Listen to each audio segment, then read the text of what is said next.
In the councils of government, we must guard against the acquisition of unwarranted influence, whether sought or unsought, by the military-industrial complex. Today, President Dwight Eisenhower's famous warning during his farewell address in 1961 seems prophetic. Look at the defense budget since World War II in today's dollars, and the trend in U.S. government spending on the military is clear. And yet it's surprising, given how reluctant Americans have been historically to go to war. After World War II ended, Harry Truman wanted to wind down military spending.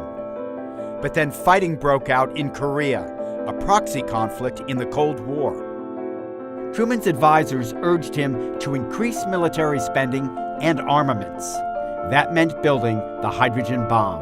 The H-bomb was detonated at Eniwetok. These measures increased annual military spending dramatically. In 1952, it reached nearly $455 billion in today's dollars. Spending kept growing when American troops were sent to Vietnam. One of the big drivers in spending throughout the Cold War? Technology. The United States Army, as almost everyone knows, is placing an ever-increasing emphasis on guided missiles. Investment in military technology peaked under President Reagan, who thought of spending itself as a weapon. The idea? Bankrupt the Soviet Union with massive programs like the Strategic Defense Initiative, better known as Star Wars. At one point, the Defense Department estimated that a rudimentary missile defense system of this kind would cost $115 billion.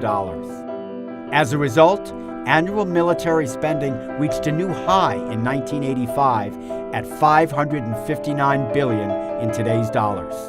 George W. Bush was elected, promising a humbler foreign policy. My fellow citizens.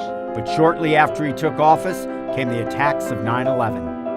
The Bush administration submitted a baseline defense budget along with a second budget to account for the ballooning costs, which reached a combined $747 billion in 2010. Now, even with the country wary of war and the growing debt, Congress has increased military spending yet again.